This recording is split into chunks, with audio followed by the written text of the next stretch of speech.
Good morning, everybody.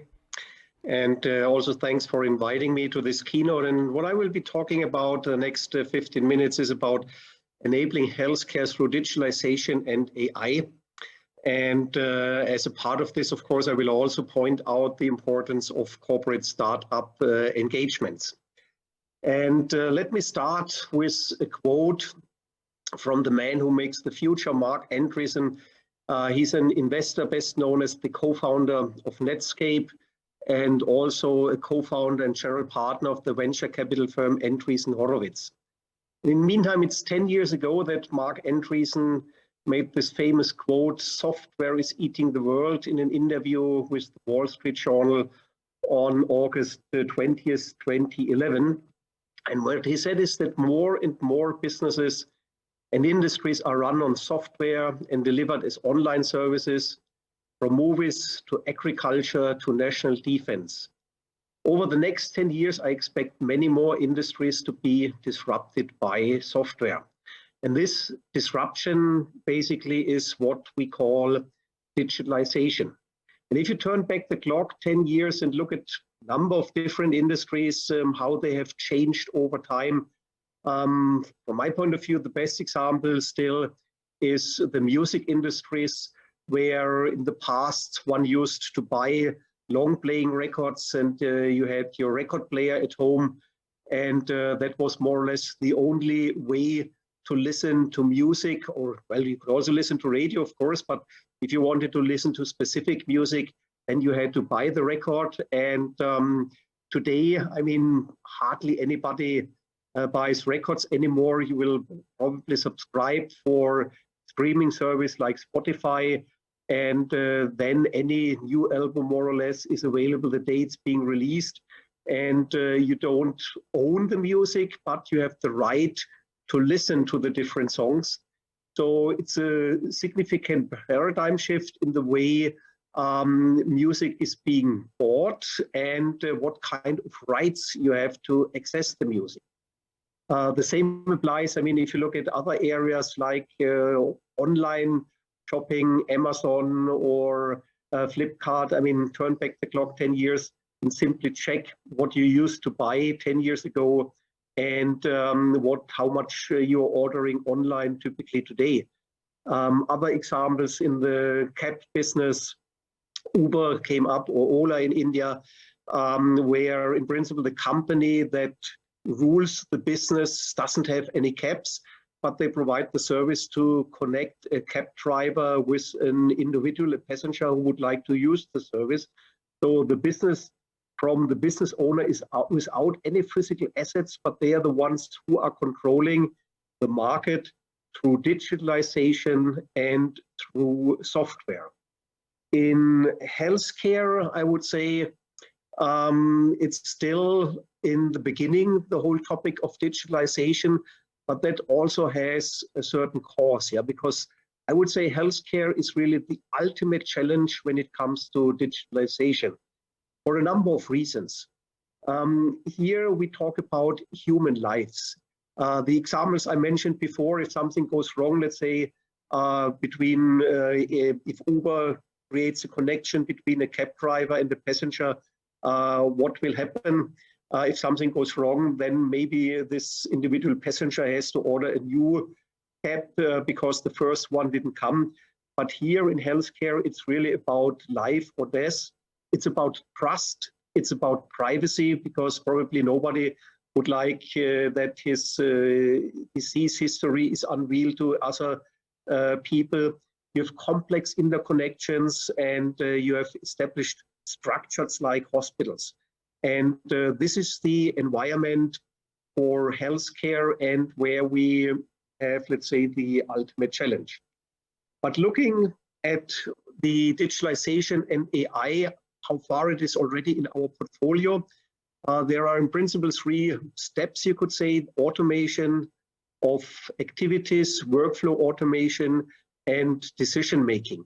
And in the area of automation, one example where we are using digitalization is a product called Syngo Virtual Cockpit. It's a remote scanning assistant which improves the access and provider productivity. So it enables more flexible deployment of experienced personnel across different locations, also a higher level of standardizations in reports, which also leads to more accurate diagnosis. And also it improves the facility productivity in case of personnel shortages. So this is in principle the automation of operations of modalities. The next step is the workflow automation.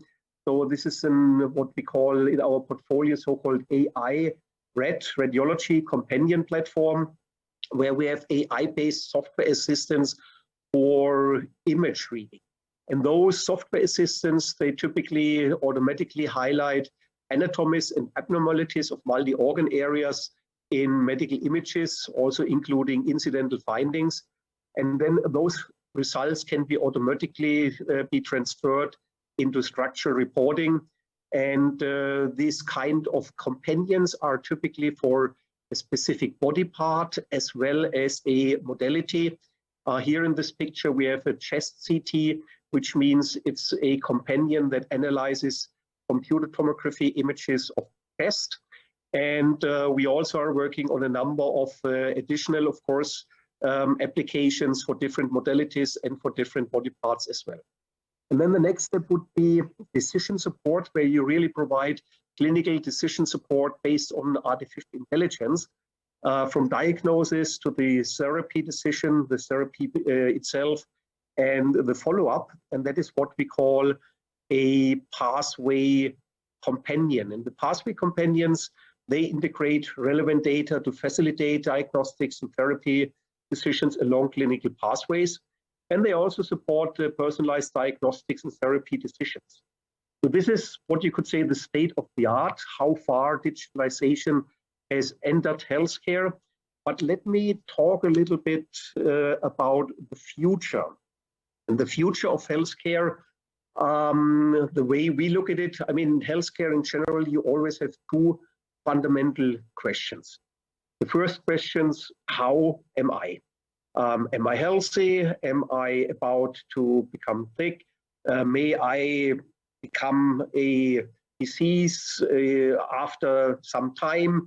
So a general question, which probably you will ask on a regular basis, how am I? And in case you are sick, what is my path to health? So the way back from sickness to a healthy life. And those two questions in the future will be answered by two principal concepts. One, we already explained, that was the pathway companion. And the second one is the digital twin of an individual. And for both approaches, artificial intelligence will be the lever to move us from analytics to disease pathways to the digital twin. And the digital twin is, my point of view, very interesting concept. So that's why I would like to talk a little bit more about it. Imagine on your smartphone, you have a digital image of yourself. And by the way, what you see on this picture here, the digital twin, this is the digital twin of our CEO, Bernd Montag. And the digital twin also has all information about your electronic health record, about your images, about your laboratory diagnostics data, about your genetics. You could also add information about your eating habits, about what kind of exercise you're doing, so your lifestyle. And now imagine if you have all this information and you also know how the body works, then you probably could also make a forecast and look in the future where you could see that maybe if you don't change your eating habits, that you might develop some disease in 3, 4, 5 years, or if you have identified this kind of threat, what you should change to avoid this. And then, I mean, this is the question again, how I am with the digital twin, which you will have individualized on your smartphone. And probably will be inevitable that at some point in time, if you fall sick, that you also would like to know again with pathway companions, how do I become healthy again? What is my path to health? And here is an example, that kind of a preview. So if you start a treatment today, you have 3 different options for treatment. shown here is in the middle, the options A, then you have an option B and option C. And what differentiates the options is the duration of the treatment. Option A, 64 days, and the likelihood of success, 89%. Then option B is significantly shorter, the treatment. It's only 23 days, but only 55% likelihood of cure. And option C is in between, 43 days of treatment and 63% likelihood of being cured.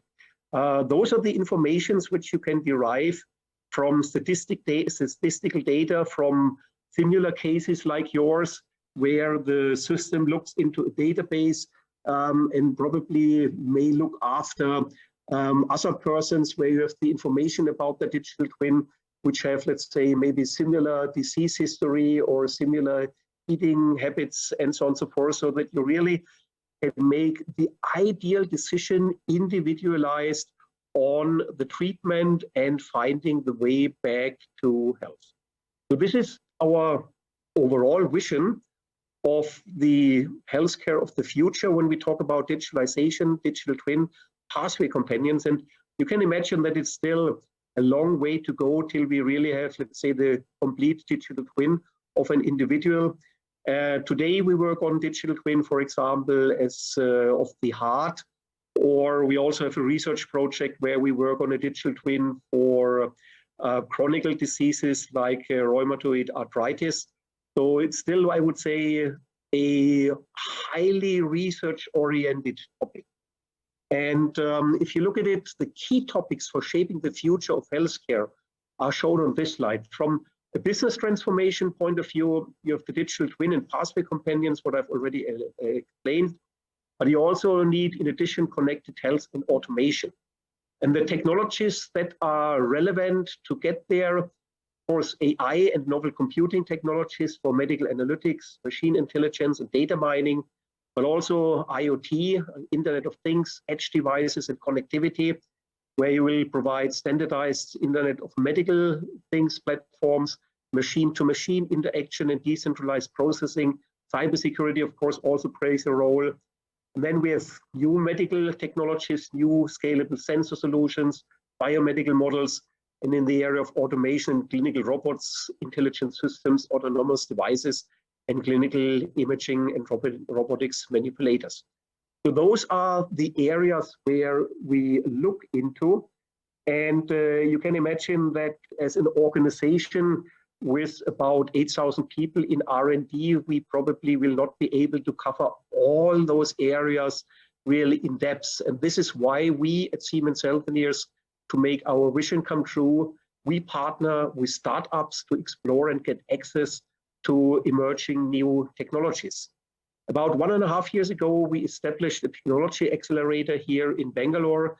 And the technology accelerator helps to identify startups and startup ecospheres that are relevant to our business. We also validate the relevance and maturity of external innovations by prototyping technologies on Siemens Healthineers use cases. And the technology accelerator also helps to facilitate the interaction between startups and Siemens Healthineers, and to connect also the businesses, Siemens Healthineers businesses, to startup companies and incubators, and of course also to implement innovative ways for co-creation. The objective of this is, of course, to bring radically innovative technologies to Siemens Healthineers. I mean, you've seen the technologies that are relevant for us and for the vision of the digital twin and the pathway companions. Of course, it also helps us to lower the investment risk into new technologies and enhance and complement our own R&D. I mentioned that we have about 8,000 people in total in R&D. And this is, let's say, not a small number, but it's always better to count on as many brains as possible. In this way, we also hedge against disruption, close technology gaps, accelerate our time to market, get access to ideas, and identify new markets early. So to summarize, to make our vision come true, which is the future of healthcare are digital twins combined with the pathway companions. For us, it's of utmost importance that we engage with the startup ecosystem. So thanks a lot. And if you're interested for more information, I've mentioned here not only my name on this last slide, but the second name, Shyam Harinath. And Shyam is the head of our technology accelerator in Bangalore. He's in constant exchange with the ecosystem. And if anybody would like to get to know more details, please feel free to contact either Shyam or myself.